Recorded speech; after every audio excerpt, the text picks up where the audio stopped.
Welcome to another Mike Reads Reviews. Today we're going to be reviewing Adam Smith's The Wealth of Nations. I actually just finished this up last week. I will put a link in this video's description to the 100 reads it took me to get through this. I actually did an entire read on all of this on this channel, so you can check that out. Again, link will be in this video's description. This was written in 1776 by Adam Smith, who was a Scotsman at the time. And I want to talk about the actual edition and a little bit of the context before I get into what it is and what I actually thought of it. The first thing I want to point out is that this book is 1,208 pages long. It is this thick. And it took me, like I said, 100 reads over the course of nearly 2 years to actually finish reading the book, each read being between 20 and 45 minutes long. So account for, what would that be, 50 hours of reading if you're going to read it straight through without really even taking any notes or stopping to, highlight or anything. This is an unbelievably long read. And I want to talk about the published edition that I have before I get into the actual read because of how long this book is. So I would prefer that if the dimensions were a bit taller and a bit wider, something more along the lines of, I have the complete Federalist Papers right here with me. So if I were to hold these up together like this, something along these lines, maybe not quite so tall, maybe not quite so wide, but something a little bit wider and taller so that it wouldn't be quite so thick, because there were parts of the book where it got kind of difficult to actually hold the book because it was so thick and it wouldn't stay open all that well.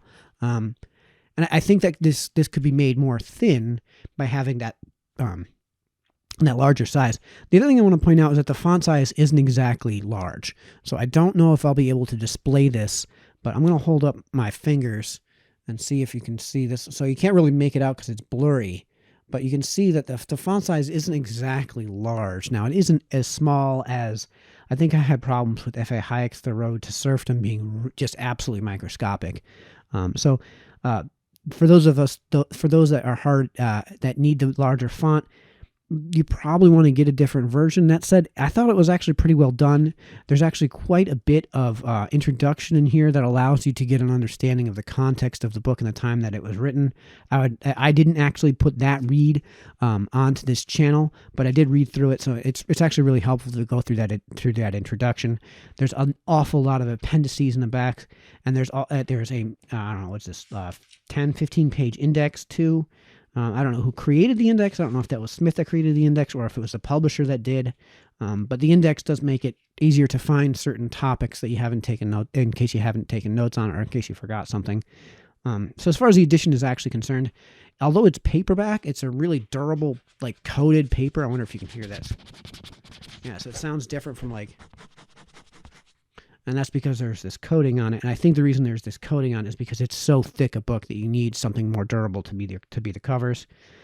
The pages themselves are a bit on the thin side, which I prefer them to be a little bit heavier so that I can just hold more. But overall, the actual published version I got was pretty good. It didn't seem like there were too many, if there were any, typographical errors.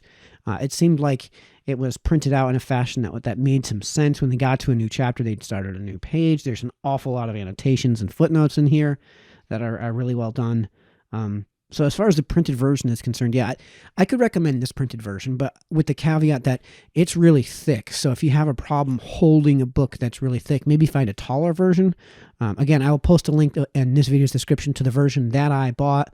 Hopefully, I bought it on Amazon. Hopefully Amazon has the actual product dimensions so that if you don't like the actual dimensions, you can find something that's more up to your liking. So let's get into the actual content of the book. So the book was written in 1776. There were several updates to the publication throughout the years.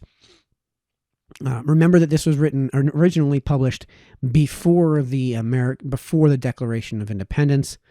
So there was a lot of this that wound up having an effect on both the Declaration of Independence and more importantly, how our government was formed.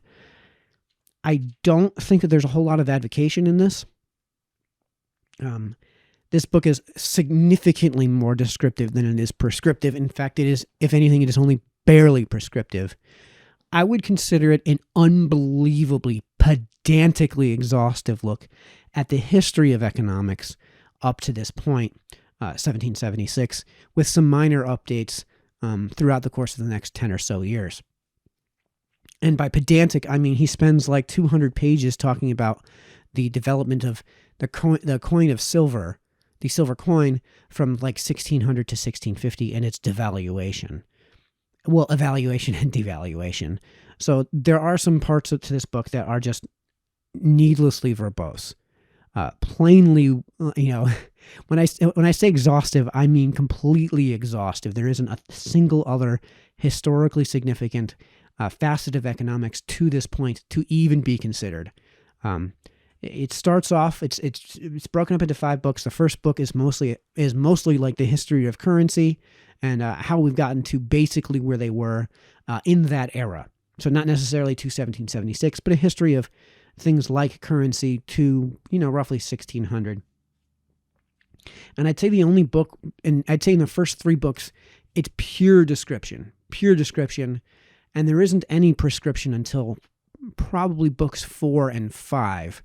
5 being certainly, in my opinion, the least interesting, and that he could have honestly almost done without, because he goes into, again, extremely pedantic detail on chapter 3. One of the chapters is called Public Debts. I think that's chapter 3 of book 5, and I mean he got like the degree of detail. For example, he doesn't round anything to the nearest whole pound. He rounds everything to the nearest like 24th of a pence. So, I think that he's gone to too great of an extent of detail in that regard. As far as the reader is concerned, he does so in an English that is definitely common of its time. So another book that was written in almost identically the same time were the Federalist Papers, and this was definitely not written in the common parlance of its time. However, Smith definitely wrote The Wealth of Nations in what I would consider to be the common parlance of its time if you were living in Scotland. So there's a little bit of loss in translation with certain terms.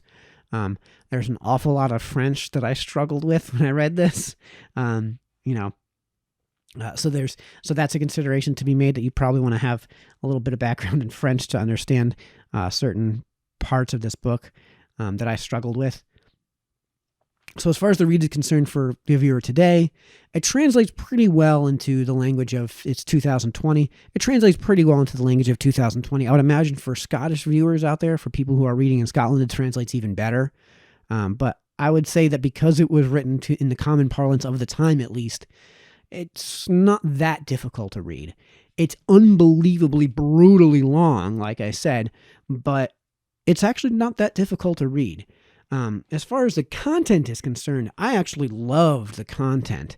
I loved where he gets, that he builds his entire prescriptive case on this centuries of description that I think to the time had been completely either ignored or overlooked. And I think even today, there's a lot of history when it comes to things like how currency is developed, how we go from trading in copper to trading in gold and silver, and why it is that gold and silver make for such great currency. I won't spoil it. Check it out. But he also goes into things like he touches up on slavery and actually argues that slavery isn't just bad from a moral standpoint, but that it's actually, even in 1776, he was arguing that it's not economically beneficial to be engaging in not mutually consensual transactions, and that consent is the foundation upon which we can actually build some wealth. He makes points about tariffs and trade trade that I think at the time was absolutely a revelation at the time, and even today is absolutely relevant, as people often don't understand that things like trade imbalances, that they're like the fact that we import more than we export in terms of the pounds of goods or even the monetary value of the goods is completely irrelevant, is a completely irrelevant consideration to be made. I think you could honestly have a very good understanding of economics because it's 100% true to this day. There's almost nothing that he got wrong in terms of his prescription. I think you could read this one book, and if you really comprehend it, really sit down and take the time to take notes, get your sticky notes out, put them in there, write notes in the margins, underline words, get out your pen and paper, get out your dictionary and really take the time, and it's going to take you like 2 or 3 years to get through this book if you do it that way, to really understand it. I think this is an entirely perfectly comprehensive look at economics in general, even though it makes almost no prescriptive cases. And of course, I think that would lead you to a very free market approach to economics, just knowing what has already happened. And again, not even being given the prescriptive case. So in that way, Smith actually builds, if he's going to be making a case, I don't think he is, but if he's making a case, he does a very good job of building and supporting that case. And the content, again, is absolutely brilliant. Even having the background in economics that I had, there was a lot to be learned from this book in terms of, especially, like I said, the historical view of how our economies were formed, where wealth actually comes from and how wealth is actually created, and why it's absolutely imperative to allow for consent in these transactions in order to build that wealth, not only at an individual level, but at a national level. He doesn't do much to get into economic calculation. I think that he does a lot to get into financial calculation, but not a whole lot in terms of economic calculation. But I don't think that that's his point. So as far as the content is concerned, this is actually brilliant. Brilliant. It was a whole new philosophy and a whole new theory that was brought to the economic world that had just never even been considered. And today is often, even today is often misunderstood. So I actually, I love to close with a rating on a scale of 1 to 10 and a recommendation. I'm actually going to start with the recommendation. I definitely recommend this book. However, it's brutal. So I would either suggest that if you're looking to get a good comprehensive understanding of economics, and I mean really completely exhaustive comprehensive understanding of economics, you could limit yourself to this book alone and then just take 2 or 3 years to really get its notes and understand it. Now, you're going to miss out on a lot of data points between 1800 and today, but the theory still holds true. So I would definitely recommend this book. If you're a casual reader and you want to casually introduce yourself to the world of economics, this is by no means a good starting point. I've said in previous videos, the better books to start with would be like Henry Hazlitt's Economics in One Lesson, which I actually talked about with Steffi Cole. I'll link to that conversation in this video's description as well, as soon as I get that uploaded. And I think that another good place to start would be Thomas Sowell's Economic Facts and Fallacies, which I actually read on, which I did a review of on this channel as well. So I'll link to that in this video's description. And of course, now finally the rating. I'm going to give this, I guess I'll give it an 8. And that's coming from me, who prefers concision. So I would suggest that if you are the type that doesn't care about concision, this would probably be a little bit higher for you. And if you're somebody who has a hard time committing to 1,208 pages and basically 3 years, 2 or 3 years of actually reading this book, I'm a slow reader. Maybe you can read it faster than me. I'm a very slow reader.